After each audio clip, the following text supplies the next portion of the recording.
Hi, everybody. Welcome to the Texas Primary Care Consortium's monthly Monday Primary Care Talks.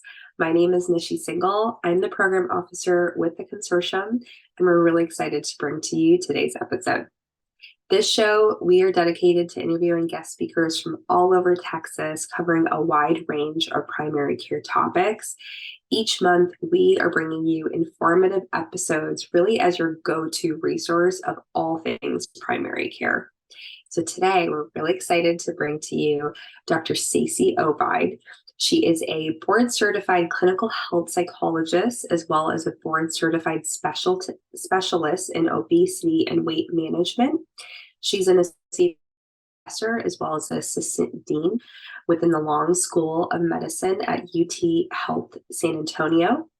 She's nationally known for her work in behavioral health integration in primary care, which is really the biggest topic or the main topic we are discussing today.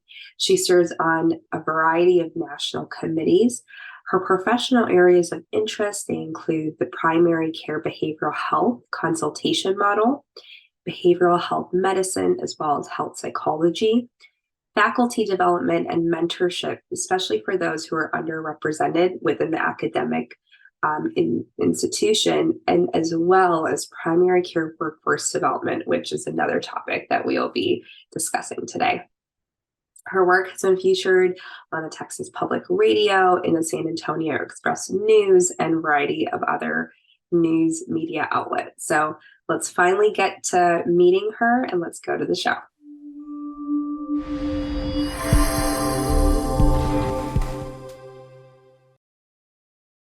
Welcome to Dr. Ogbeide.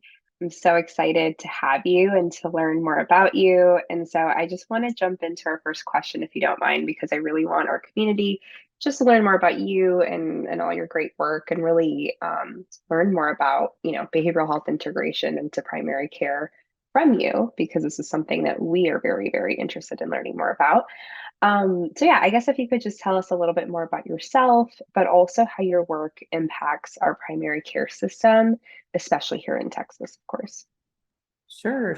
So thank you for having me. I'm excited to talk to you all about some things that are near and dear to me. So my work, I'm a clinical health psychologist by training, and I've worked in primary care my entire career. I'm been at UT Health now for a number of years in the Department of Family and Community Medicine. I'm an associate professor there and wear lots of hats in the realm of academic medicine, with teaching and training and doing research. But one of the biggest things is my work in primary care. And so I've been working and doing this work in terms of bringing behavioral health and behavioral medicine into primary care for over 10 years now. And so I do a lot of that for my institution, but I also work with entities outside of my institution to help them bring high quality primary care to the populations and patients that they serve. And so one of the other particular populations I have a passion for is working with those who are underrepresented or marginalized in our communities and bringing them high quality primary care that includes behavioral health, to make sure that all people have access to quality care. So that's a little bit about me and what I do.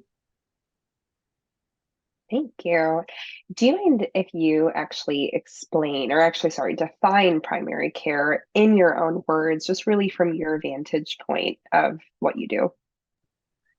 I would have to say I'd have to borrow from one of my favorite definitions of primary care from the National Academy of Medicine. It's the high quality primary care definition that came out a few years ago in 2021. That it fits just my professional values very, very well, which is care that's whole person care. And they really drove that point home in that new definition of care that takes care of the whole body. We're not just a head and we're not just a body, we're whole people. And so care that really thinks about not just behavioral health and physical health, but financial health, spiritual health, all the different factors that make us uniquely human. And so I really love that definition. It takes into account all of ourselves as well as care that's provided by a team. So it's really recognizing that primary care, we don't do good work in silos, that we need to have other team members part of us to really deliver care that meets the needs of the humans that we serve. So yes, it's great to have people like me on the team, behavioral health clinicians, but it's also great to have a clinical pharmacist. It's also great to have a dietitian. And so I think their definition, I think, really embodies what we hope to strive for, to make sure all people have equal access to this type of high quality primary care. Yeah, I love that. That's definitely a definition that we have an advisory committee, and that's one that they feel like we obviously should use and just really kind of adopt as our own, like within Texas, right? As we're looking at the Texas landscape, where is it that we can make it more specific to our community? So I definitely appreciate that. And I know you work a bit in primary care workforce development, and so if you don't mind talking, a little bit about, are there any challenges, a primary care challenge that you're working on to alleviate? Is it related to workforce, or maybe there are some other issues too?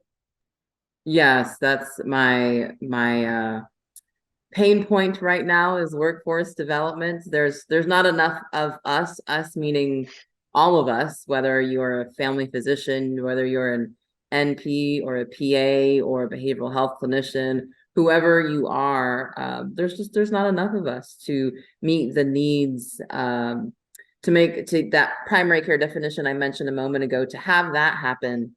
Right now, there isn't enough of us to really make that truly come to fruition.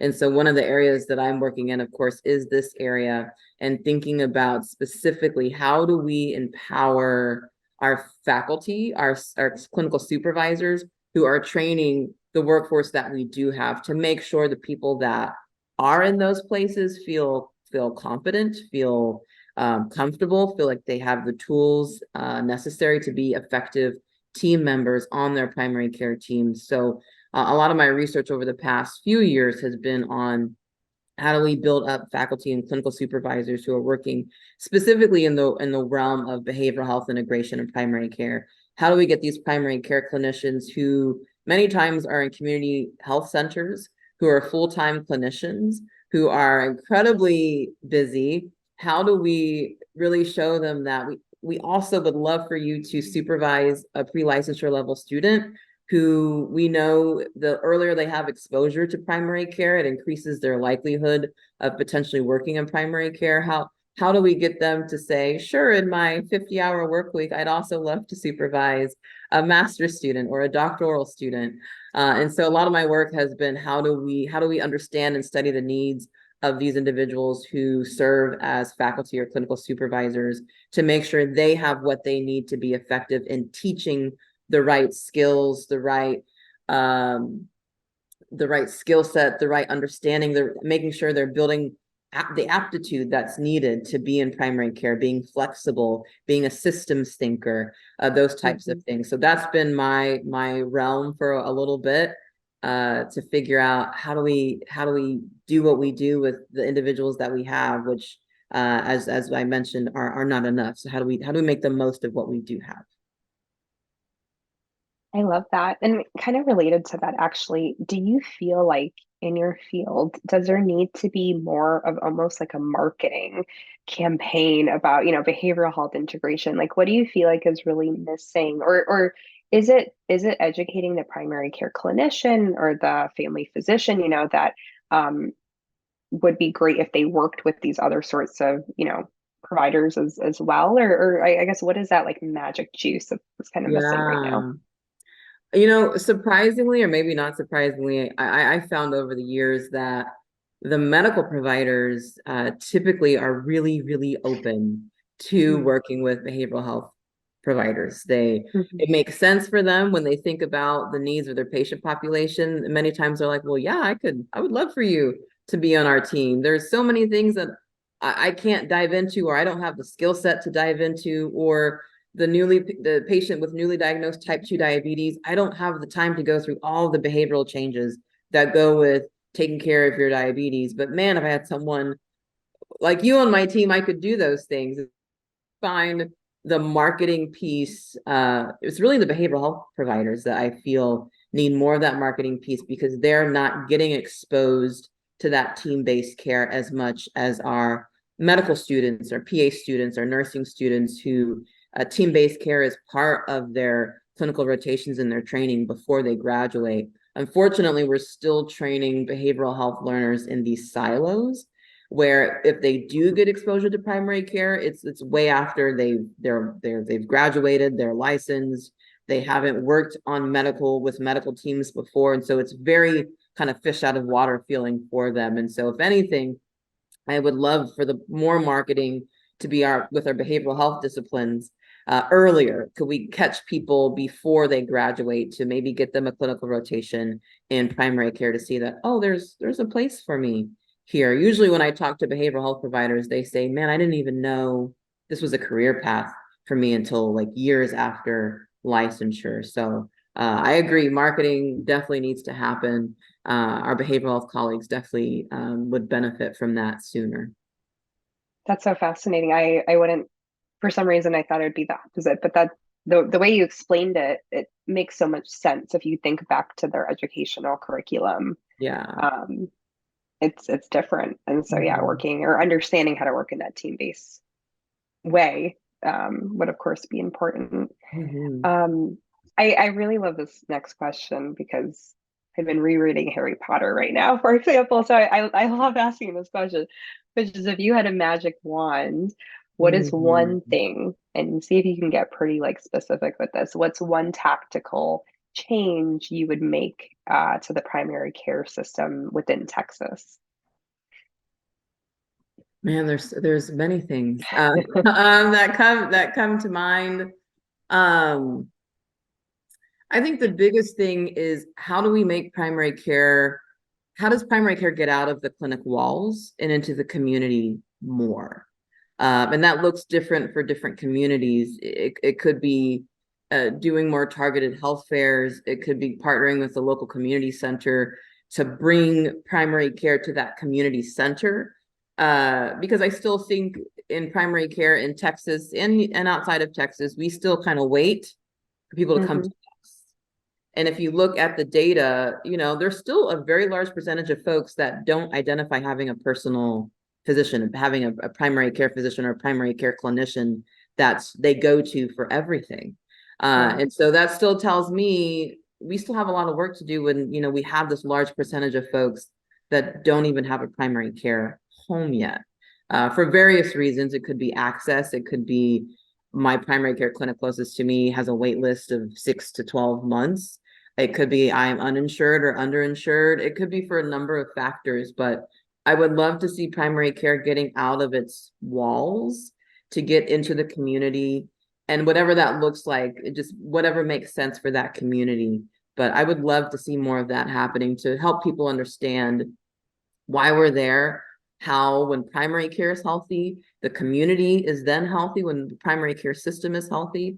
And so if Hmm. you could show people that we are here for them, for their overall health, to live a fruitful and meaningful life, whatever that looks like for them, that would be, if I could have a wand to do that, I would Yeah. love for that to happen. I really appreciate that. We had recently interviewed three different patients on their experience with primary care, and and similar questions to what we're really discussing right now: how they define primary care, what are their hopes and dreams. And I think you're so right that so much of it is really getting back, like kind of creating a culture change, right? Like going back to, as you said, that idea that we have a primary care home, and there's that longevity of a relationship too, because we see how that having that trusting relationship with your clinician, um, that's where prevention really lies, right? Because you're obviously getting some of those tests, you're being more open, you're having those conversations before, hopefully before any sort of problem does come up. Absolutely. Yeah, that's exactly it. Well, thank you so much. We really, really appreciate your time and just getting a chance to learn more about you. People will, of course, have your website so that they can learn more about your work and reach out if they have questions and, just want to listen more about everything that you do. But we appreciate you and we will talk to you soon. Awesome. Thank you so much for having me. Thank you so much, Dr. Stacy Ogbeide. We were really lucky to have you on today and to learn more about your great work. As always, we have Stacy's bio as well as her website actually in the email for which you found this recording. So definitely please check out her website. It lists out much more about her work and also ways that you can connect with her if you do have more questions and of course want to work more closely with her. And please let us know if you have any feedback for us. You've now been watching a couple of these episodes, and we really want them to be, informative episodes for you and episodes that truly help you within your work. And so if you have any feedback, if you have comments, or if you have questions for us, please reach out.